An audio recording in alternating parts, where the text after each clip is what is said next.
Welcome to Shut Up and Sit. I'm Yedda a consciousness coach and consultant. I'm on a mission to bring mindfulness to the modern world. Each week, we will offer ancient healing practices, real-world examples, and the latest research in neurobiology and behavior change into fun conversation that invites you to wake up your highest self. Now, let's go shut up and sit. Welcome back, everybody. So good to be here with you as always. And you just got me again today. I know you get really disappointed sometimes when you think, is she just going to keep teaching?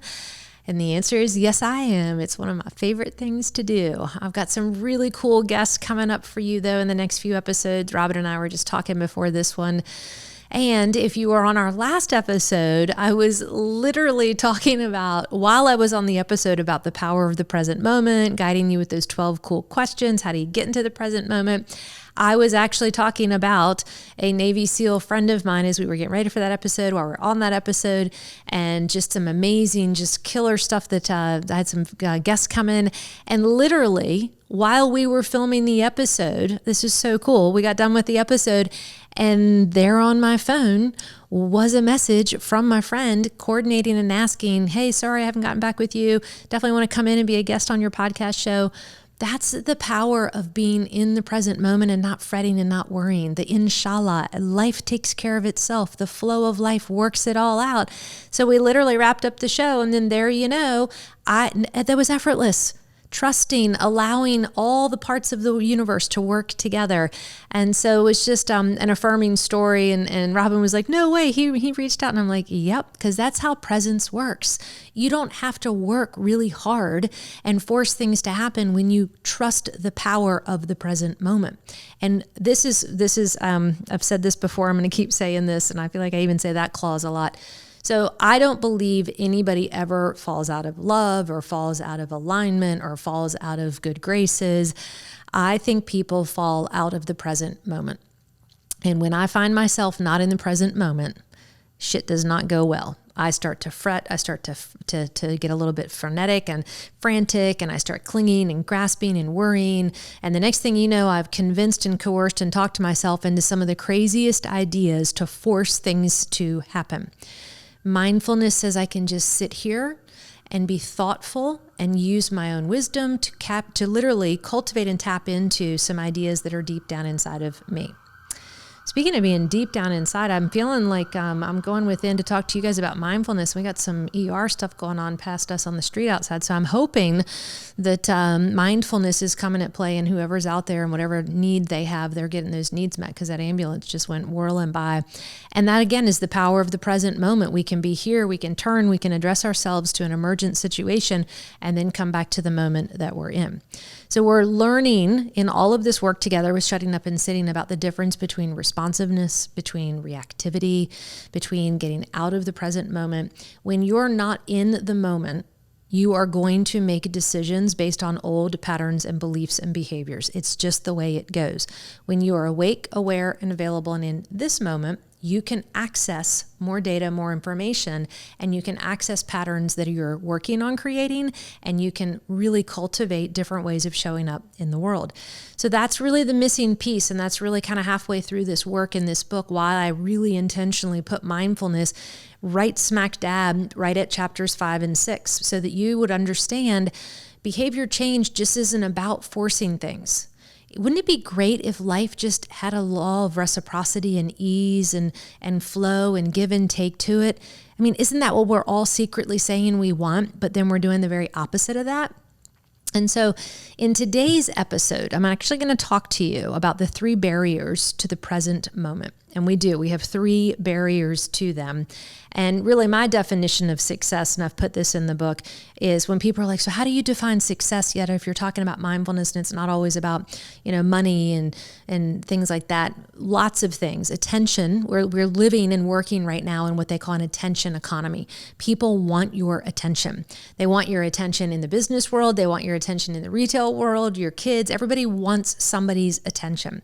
So in this attention economy, it seems such an oxymoron to me that we don't cultivate how to truly pay attention. That's what mindfulness is. Remember, showing up, paying attention on purpose. That's mindfulness. So this attention, and back to my definition, so success to me shows up in lots of ways: time, energy, money, freedom, emotion, joy, travel, adventure. I mean, I define success, and it shows up in many, many different ways. It's all energy. Money is just one facet of energy. But for me, the true definition of success is being in the present moment, because I have unlimited access to unlimited resources right here, right now. So when I can be present, I define myself as being successful, because anything is possible. So I found in this work that there are actually 3 barriers to the present moment, which, I don't know, maybe by now you're like, God, how many things did you research? I researched a shitload of information. I had so many questions. I was in such a deep, inquisitive place. Remember, my whole ego just shattered, and I had to rebuild it all. So I had a lot of questions, and I went and looked for a lot of answers. So there are actually 3 barriers to the present moment. So here's number 1. So this first barrier is actually, and I'm going to read from right out of my book. So again, you know the deal. If you don't have one, you need to get a copy. I know you're getting lots of parts and pieces as I teach it to you, but you don't get the entire complete manual in hard copy. Or if you want to go into a deeper online course, you know, you can have the PDF there. But I have lots more content in here. But I'm just going to read to you what our 3 barriers to the present moment awareness are. And these are 3 ways that typically prevent ourselves from being fully aware. And I mean fully awake, aware, available in this moment. So number 1, our ingrained emotional response based on past experiences.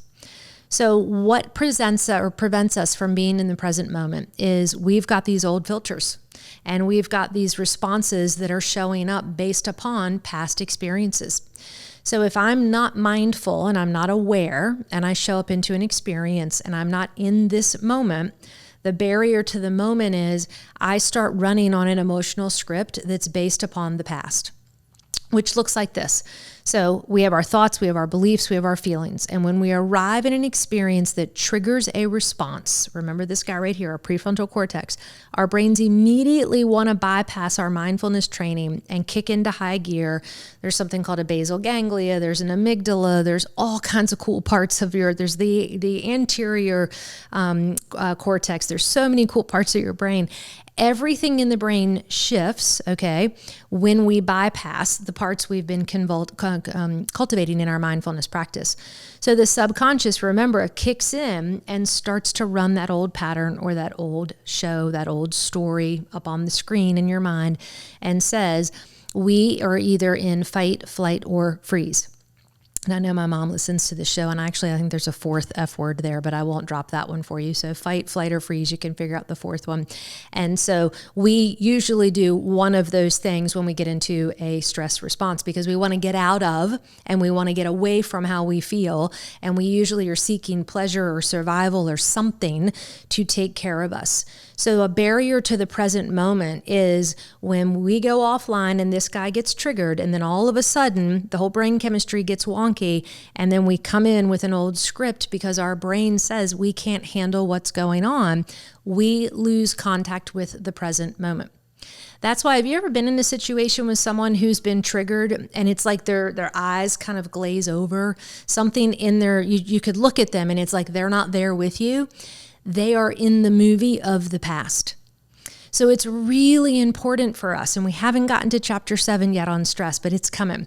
It's really important for us to really monitor our stress response, to monitor how it affects our brain, what's going on. Your nervous system, your entire makeup, your entire stress response, if it's triggered, it will take you out of the present moment. That's why your brain does that. It takes you out of present moment awareness so that it can survive. The unconscious kicks in and says, we don't have room for higher thought. We don't have room for anything else here. Think about this. When you get in a stress response, do you take care of yourself really well? Do you make the green smoothie? Do you go to yoga class? I mean, I'm talking about like when you're really in a stress response. Most of the time we don't. So number one barrier to the present moment is getting this part of our brain triggered and going into a past experience or response, pulling an old pattern of survival out, and then having it jump in. And you've learned enough now in the book about limiting beliefs. It usually shows up as a limiting belief. and you are not in the present moment, and you are not right here, right now. You're back when you're 10 years old, 5 years old, 9 years old, you're back in a stress response in the unconscious mind, and that shield, that armor, that protection that your ego it literally goes bzzz, and it shuts down everything. And it says, we cannot be in the present moment, and we cannot grow and evolve because we are trying to survive. And that's 87% of the population. 87% of us walk around in that number one barrier where we are regurgitating and living in the old story, and we're triggered over and over and over and over again. I said this in the last episode. Our ego is usually running one of three roles, and it is either the victim, the rescuer, or the aggressor. And we can move so quickly in and out of that triangulation. It's freaky. Some of us live most of our lives in a couple of those. We have our go-to that we go to. And so this barrier to the present moment is these ingrained emotional responses. It's like knee-jerk. Mindfulness helps you to hold tight and say, we're not going to go offline. We are not going to go offline. This is why it's important to cultivate the ability to sit with suffering. I know shit gets ugly, it gets messy. It's why I love the tagline, no mud, no lotus. If you can't shut up and sit with the messiness of life and contain and be with it, it is going to run you, dictate you, control you for the rest of your life, because the ego is in charge. It's not that difficult. It's not that scary. I know those doors open up in your mind and shit starts coming out that's been packed up for a really long time. But what I love, and this is why I think when you heard the episode with me talking about it with Rose, people love my business partner, Rose. They think she's amazing, and she is, and you feel so good when you're with her. People don't feel good with me because I'm a truth seeker and a truth teller. And I'm like, hey, you know that shit you've got buried in the closet, or that thing you don't want to talk about that keeps wrecking everything? I'm the one that you work with when you want to figure that shit out. So it's hard work, and I hold people's feet to the fire, and I wake up and we dig in there and we get that shit out, and it's gone and it's done forever. Does it take work? Does it take commitment? Absolutely. But my clients will tell you the inner freedom on the other side is life changing. Nothing scares them. Nothing overwhelms them. Nothing terrifies them, because they've learned to shut up and sit with all of life's experiences.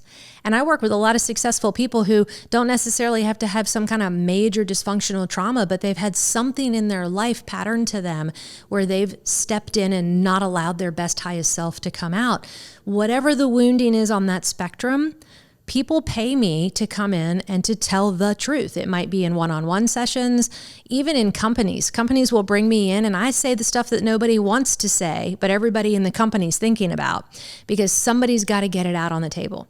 So my gift and why I love this work is those barriers, they don't mean anything to me, because I know they're just there as a protective mechanism. So the first barrier to the present moment is we've got to get curious. What's that ingrained emotional response inside of you that you go to when shit hits the fan? And we start to dissect it. And even in the work you're doing, listening to these talks and doing the course and reading the book, you're learning that process. We don't get taught this. This isn't something that we're trained in school or in a community, even therapy.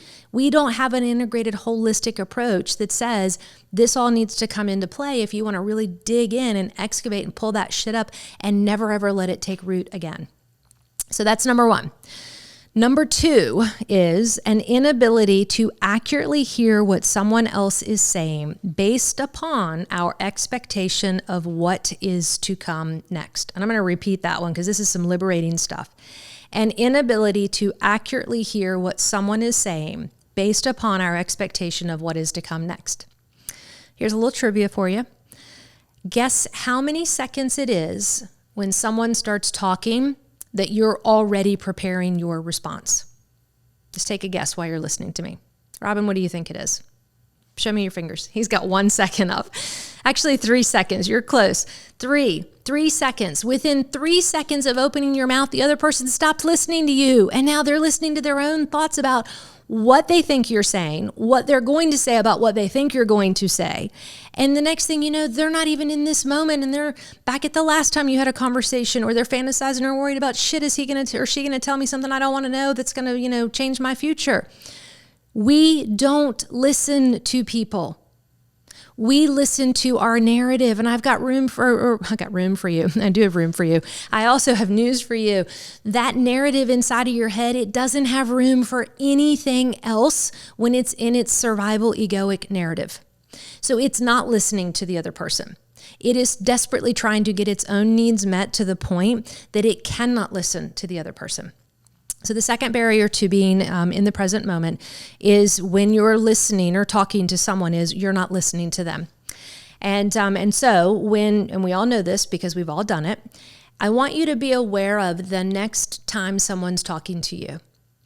Just pay attention. And I've said this in one of the episodes before, and this is something I practice a lot. I literally look at people now, and my mindfulness practice is I will say, I see you. The entire time. You've heard my story about the man in Medina. If you hadn't, go back several episodes. I literally look at people, and when I'm talking to them, mindfully, intentionally talking to them, I will, in my mind, just my mantra is, I see you. I see you. I see you. Because that puts my attention on seeing them, hearing them, listening to them, literally and figuratively. And that gives my mind a distraction to not get lost in its own thought. And when we literally listen, we hear different information because we're not filling in the gaps. In the absence of information, people write their own story. I see it all the time. I do a lot of consulting in the sales industry and did early on in my career. I still do, but I do it with a little bit of a different behavioral approach now. So people will bring me in for culture. They'll bring me in for diversity, equity, inclusion, sales, marketing. Those are all kind of attached to human behaviors in coaching, but also in consulting. And so when people don't have enough information, they fill the gaps with their own, right? Remember the ladder of inference, with their own story about what they think the information is. When was the last time you filled in the information correctly and you wrote the story exactly according to what the other person was intentioning and what they meant? It hardly ever happens because expectations set us up for a dangerous precedence. And expectation is, I've now attached my ego's meaning to what it is that you're saying and doing. And if you're not going to do it the way that I think I want my ego to do it, then whatever you're going to do is not going to be good enough. And then all of a sudden we've got this imbalance and we've set people up to fail right out of the gate before they've even finished their sentence. So the second barrier to the present moment is the expectation of not listening and filling in the gaps to what we think people mean. And let's also be honest here. Some of us are not great communicators. I'm also fortunate enough that my fastest way to resolution is confrontation. Now, I've had to learn I can't be a bull in a china shop. Thankfully, I'm actually really glad I was raised that way. People don't have to doubt or second guess or wonder what Yedda's thinking, feeling, or she's going to do. Now, I've had to learn how to dial that back in with mindfulness, but it's another reason why people bring me in as coach and consultant. Not only am I the truth seeker and truth teller, and will I bring stuff in, I will mindfully now, with great compassion, cultivate, and then really do get a lot of calls about this, to help people collaborate and build consensus and come together from opposing points of views, because mindfulness has allowed me to sit in the middle of all of it, and I'm not attached to the outcome. I'm also able to hold multiple truths and multiple perspectives at the same time because I listen. I watch, I listen, I observe, I know what's going on, I ask questions, and I connect people. So there's a part of me that's what I would call like a bridge coach or a bridge consultant. When I say bridge, I put this on my LinkedIn profile, and people are like, so what do you do? I'm like, I'm an edge walker. And they're like, whoa, what's an edge walker? Well, two different meanings for an edge walker. And I say this a lot just to get people's curiosity up, because you're probably wondering, well, what the hell is an edge walker? I've never heard of that before. An edge walker actually comes from a Native American tradition. And the term of an edge walker is one who walks between two worlds. And so edge walkers in the Native American tradition would leave the physical world, go into the spiritual, come out from the spiritual, come into the physical. They would weave the two worlds together, the inner, the outer, the mind, the body, physical, mental, spiritual, the whole thing. And so this idea of being an edge walker, and so when I go into clients and they say, what do you do? I don't say that I'm we've got some really cool business terminology for, people that come in and mediator. And I'm like, no. I'm an edge walker. Because sometimes I got to walk to the edge of where one client is or one person is or one project is and gather information and bring it back and then go to the other edge. And so there's a deeper mindful place of being being able to work with people when you do this work, where you're able to literally go in and out of belief systems and in and out of ways of showing up and operating. And so in this space with this second barrier, when I listen to people, mindfully, intentfully listen, because I'm in the present moment, I hear things, solutions come, ideas come, connections come that people miss. And years ago, people would say, oh, Yedda, you're so great at what you do. But the truth was, I was cultivating the ability to shut up and sit down and go within, quiet the fear-driven voices, still my mind, master the ability to think, feel, and behave, and then behave, feel, and think in a way that would allow me to show up fully in the moment. And so remember on the last episode, I talked about that, serving the present moment. And so that is something that I do. I serve the present moment because I'm practicing being in the present moment every day when I shut up and sit. Which leads me into our third barrier into the present moment. So this is number 3. We misinterpret emotional signals due to an ongoing narrative we're writing in our own mind. So let me tell you what I have in the book about that. In other words, the emotions start to kick in and we stop listening, okay? So step 1 was this part goes offline. All of a sudden, we're in the emotional experience. Step 2 is now we can't hear, we can't listen. And then step 3 is because of that, the signals that are going on with the other person, that ladder of inference that we're climbing, we don't even see the data. We don't even read what's going on because we're so in our own mind. So those emotions kick in, we actually miss data. And then actually when we miss the data, we can even imagine data that didn't really happen because this whole part of our brain's not working properly. So this process, and you can go 1, 2, 3. You can be in all 3 of these. You could go to number 1, number 2. But the point is these 3 things happen. And those barriers, the deeper you go, and when you get all the way to the point where you're fully in the full-blown emotion, when I love this, I had a client one time and he was like, so you're saying like if I just practice mindfulness, so, if I get really upset and like lose my shit, if I just sit down and meditate, I'll be fine. And my answer was no. You don't shut up and sit when you're in the middle of a full-blown tirade. Your biology is not going to want you to sit down and come back online. That's why, have you ever seen, if you've got kids or been around little kids and they're throwing a temper tantrum, you have to get them to calm down first before you can make reconnection with them. It's the same with you. This is an adult timeout. If you find yourself going through 1, 2, or all 3 of these barriers to the present moment, and you're lost in that emotionality and you're misreading cues and you're totally disconnected, walk away. Barriers are in place for a reason. Boundaries are in place for a reason. You need a time out. You have permission as an adult. We usually don't give this to ourselves or to other adults. You have permission to say, I can't deal with this right now. You have permission to turn your phone off. You have permission to walk out of a room. You have permission to do whatever you need to do to get yourself back into a psychologically safe place where you can reconnect and re-engage. Now, I've said this a lot too in our episodes. Mindfulness doesn't mean you don't ever have those moments happen. But mindful people, the more we cultivate shutting up and sitting, whatever your practice is in cultivating silence and stillness, your recovery time gets shorter. And what happens is as the recovery time gets shorter, it might be five days, it might be 5 hours, 5 minutes, 5 seconds. It'll get to the point where it gets completely totally in alignment with the present moment. And that's what I'm talking about when I work with clients, and I can sit in the middle and go, oh, I'm aware of this, and I'm aware of this, and I see this, and I see that. And I can pull all these parts and pieces in because it's all lined up. The conscious and unconscious mind, all of the experiences of the present moment. My stress response has not been activated. The most important thing that my mindfulness practice has cultivated for me is the ability to stay focused, to stay calm, to stay engaged right here, right now. That's flow. A lot of athletes talk about that. When you get into that Zen state, what you're really in is you're in neurological alignment, you're in physiological alignment, you're in spiritual alignment, metaphysical alignment. Actually, our next episode coming is, if you think I'm in the rabbit hole now, I thought I was coming out actually when we got out of chapter 4. I actually researched There are 10 energetic changes that all energy goes through in order to transform, to transmute. It's a law of physics.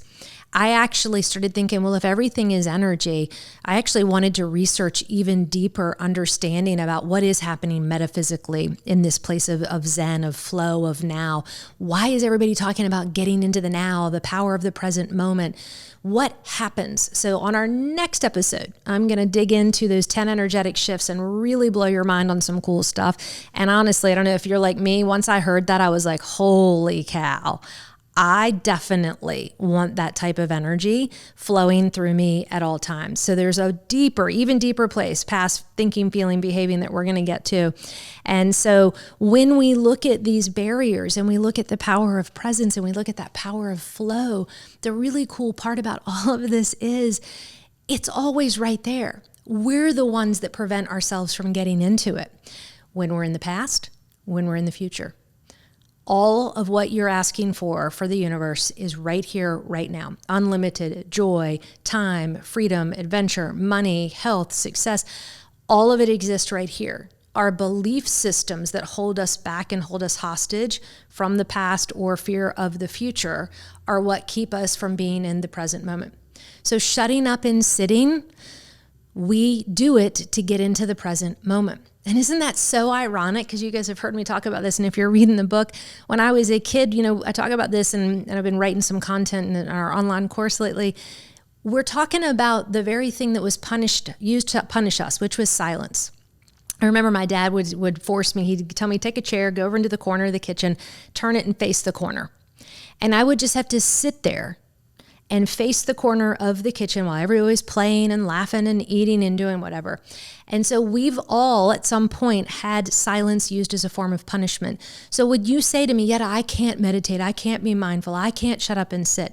My answer to you is somebody somewhere in your life told you to shut up and sit down at some point. And if they didn't, that's awesome. Then you're already cultivating mindfulness skills or your culture or whatever. But I'm talking about most of the people in the United States, silence at some point, whether it was in your own home, politically, societally, religion.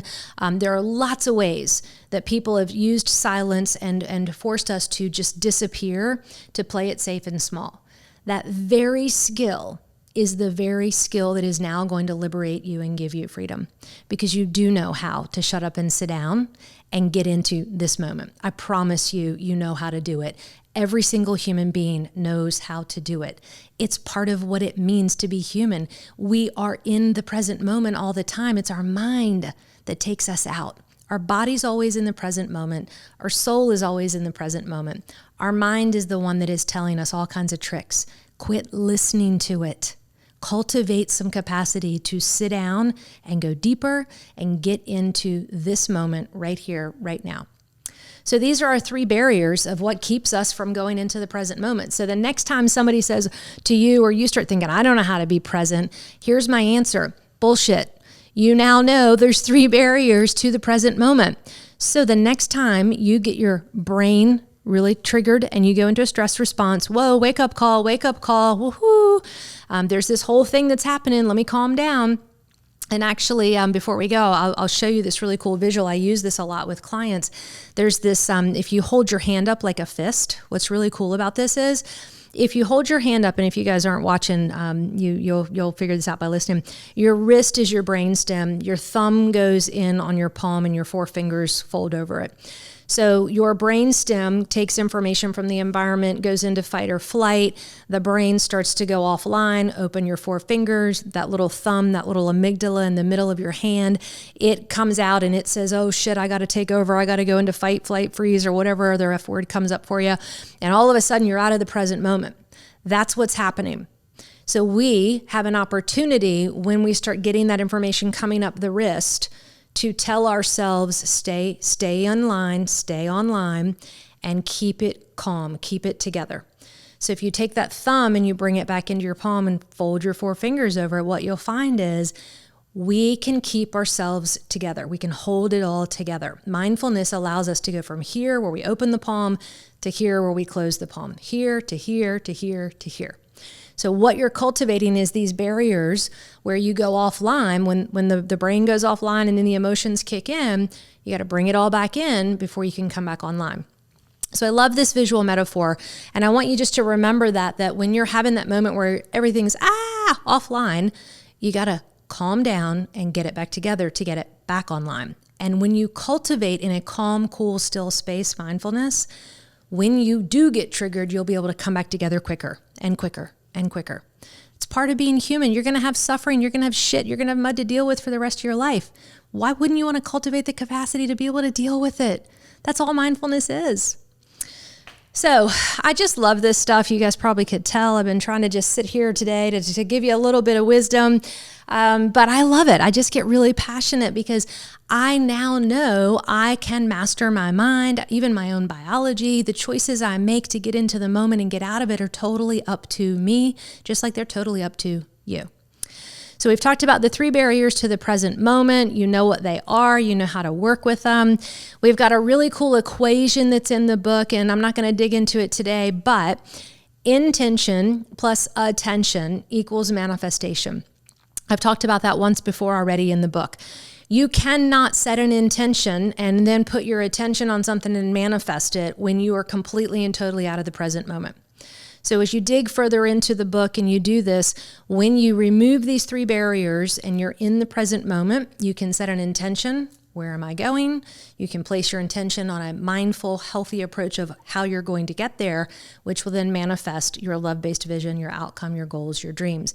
That's using mindfulness to actually be a deliberate creator, to create the life that you love, that you dream of, that you want. It's possible for all of us. We just got to get that ego out of the victim and the aggressor and the rescuer narrative and get it into the present moment.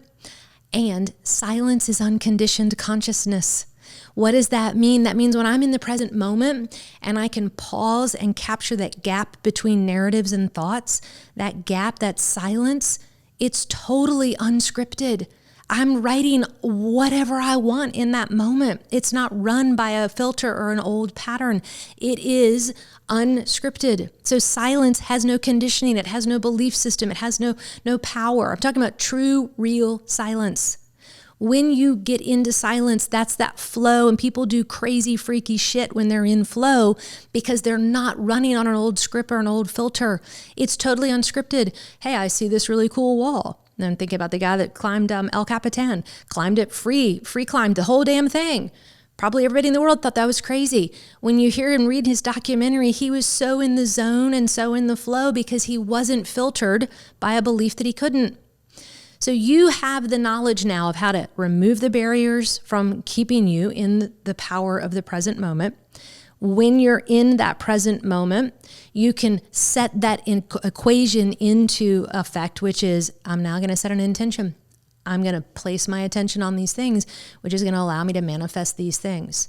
Deliberate creators, successful people, they keep their shit together, they keep their cool together, they keep their mind in check, they master it. But the deeper dropping in is they're able to quiet those fear-driven voices, be in the flow, the present moment, and call on the unlimited resources of all that is right here in this moment, as opposed to some finite, few things here and there the ego's been collecting. That's the difference between creating from a place of ego and creating from a true, silent, still space of success down at that soulful, deep level. And when you create from that place, you're a total game changer. And that's the place I want to go in my life. That's the place I want to take all of you that want to go with me in your life. And now you know how to start to begin to do that work. So, oh gosh, I just love it. I could keep going, but something's telling me I think you guys have had enough. I want to make sure I don't go too far into the next topic, but we are moving, like I said, into the next topic, which is the energetic shifts that you go through when you change a belief system. That is all of energy. All quantum physics shows us all energy goes through these 10 shifts, but you as a human being go through these 10 shifts too. So now that you're learning what your beliefs are, you're rewriting them, you're literally sitting, you're removing your barriers, you're really getting into the present moment. We're going to start, going a little bit deeper. We haven't even gotten into our mindfulness chapter yet. That's coming soon. I want you to really be intunely aware of what happens to you when you change a belief system along these 10 stages of energetic shifts. So when you get there, you know what they are and they don't freak you the fuck out, because they did me. And I thought people need to know about this. This is important stuff. So that's where we're going in the next episode. Loving hanging out with you, learning, talking, chatting, being here with you. I hope you're having the same experience. Make it a really powerfully present day, and I'll see you on the next episode. Take care. May you know goodness. May you know peace. May you know contentment. May you be